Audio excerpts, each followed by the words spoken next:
Today I fucked up by inviting my girlfriend to my house. I invited my girlfriend to my house today. How could it go wrong? Parents caught us having sex. Parents caught us in the middle of something that looks extremely awkward from the outside, like a weird game. No, God no. If a God is out there, clearly I haven't prayed enough, because holy fuck, the things I do to take this back. To preface this, me and my mom are quite close. We talk a lot about topics most people can't with their parents, from masturbation to marriage issues. My girlfriend knows I'm quite open about a lot of stuff, like the fact that I watch hentai and jerk off almost excessively. Yes, you can reach this level of openness with your parents. I'm not anywhere near as close with my dad, but my mom, and some younger siblings, who cares, was the only person home at the time. What my girlfriend didn't know is that me and my mom do not under any circumstances discuss our kinks or fetishes. My girlfriend did however know I like to cross-dress among some other stuff. So my mom picks us up,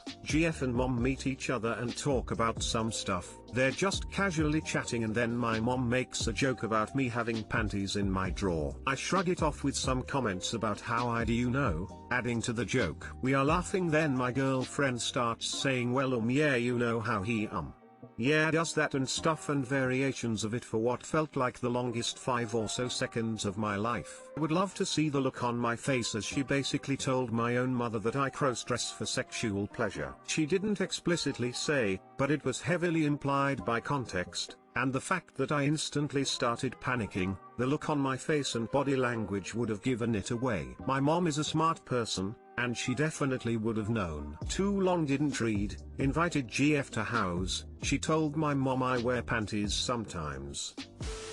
If there's anything else off the table to discuss with your mom, have a discussion with your girlfriend now. Seriously. Here you are talking about how your mom knows you like hentai and marathon masturbation, but your GF is supposed to psychically know you don't talk to her about your panties? I would have assumed she knew too. LOL.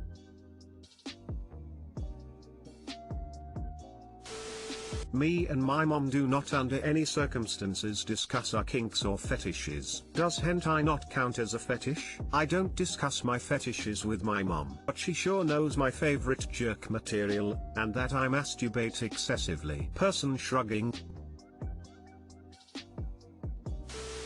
Time to put on your big boy panties and move along. And now, you can do it in front of mama. So you're happy to discuss hentai and excessive masturbation, but cross-dressing is where you draw the line? Maybe you can wear your mum's panties now.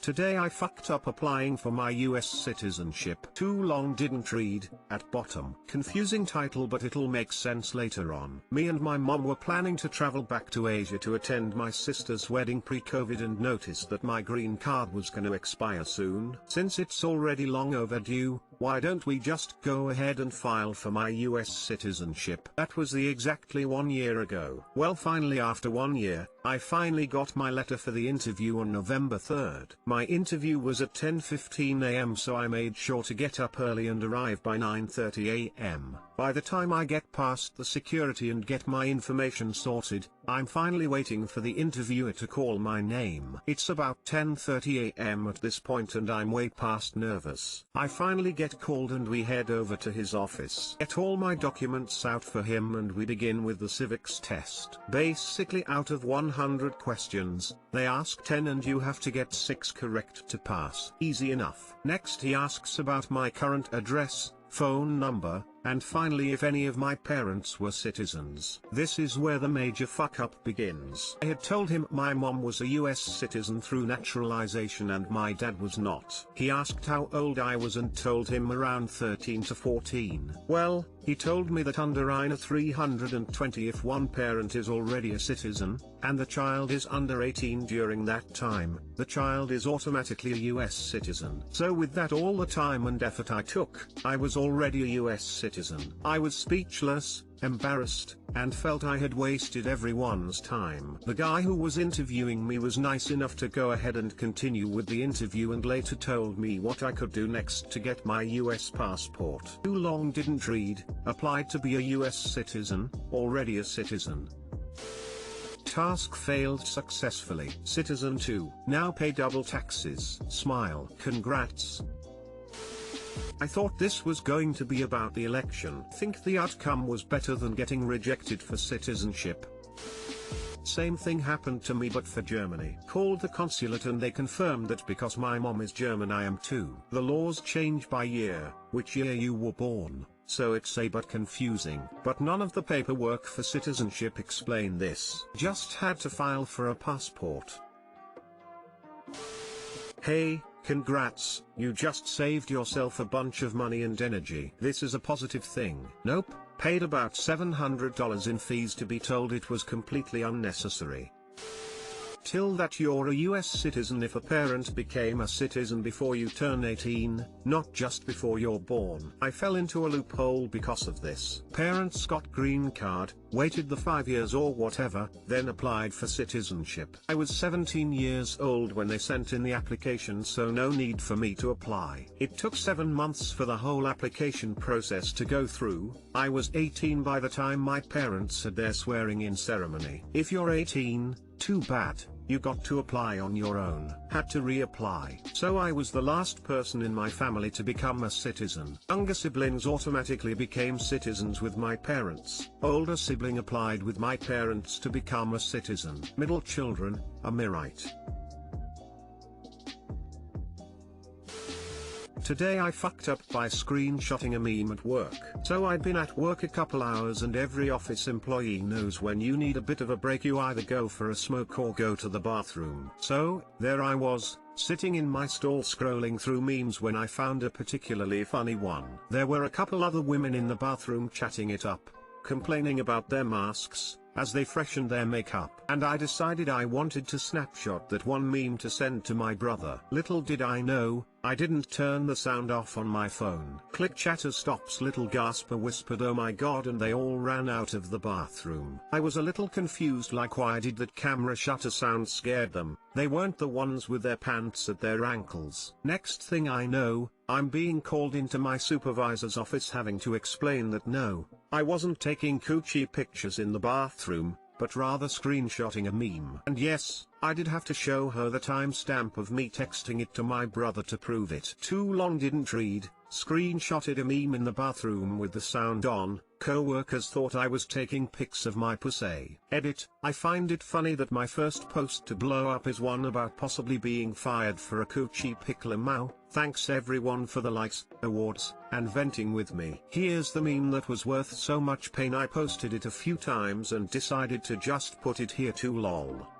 This was more meant to be a light-hearted post about me fucking up. Yes, I realize my work didn't handle it well, but I've got a new job interview on Monday and I plan on giving some choice words when I do resign. I am trying to respond to everyone. If I didn't it's prob cause it's a question I answered here or in a few other comments. Smile. Edit number 2, looks like 90% of the comments now are why did I screenshot? It was an Instagram pic. My brother does not have social media. He hates it when I share it over text cause it sends a link and a small pic he can't read, so I just send a screenshot out of habit and D's, never thought it would backfire. Oh lol. Sounds more like HR just started a sexual harassment lawsuit than you messing up. It would be one thing if they thought you were taking pictures of other women in the bathroom, but HR shot itself in the foot by admitting they were trying to police your vagina in the bathroom. Most likely what happened is the women were gossiping to my supervisor, who thinks she's hot shit, and she decided to speak to me personally about it, thinking since I'm her subordinate this is her matter of concern. The only thing that irks me of the situation is having to show her the text messages. Like, can't you just believe me?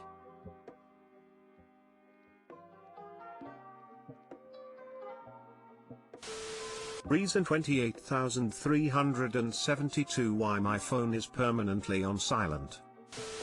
I'm surprised anyone even addressed this with you. And making you show the texts is definitely an invasion of privacy. Exactly. There's so many things wrong with this office. My job has me talking to clients all the time and our calls are recorded. Instead of listening to a call, my supervisor will just assume that the client is right and I'm wrong, like, please, listen to the call, there's literally proof. I'm getting out of here ASAP, got an interview on Monday. Imagine reporting cell phone sounds being heard in the bathroom, right? Who has time for this? And if she wanted to take a coochie pic, who TF cares? At least she wasn't sending it to them! Exclamation mark. It occurred to me that you could have said you took a medical photo of yourself which was to send to your doctor, and that for privacy reasons you're not going to go into the details or share what's on your phone. It's entirely plausible someone might take a photo of a suspected skin cancer, unusual discharge, broken suture, infection, swollen body part, discolored urine, etc. Right? Unfortunately for me, my instinct is to tell the stupid truth rather than to tell a clever lie.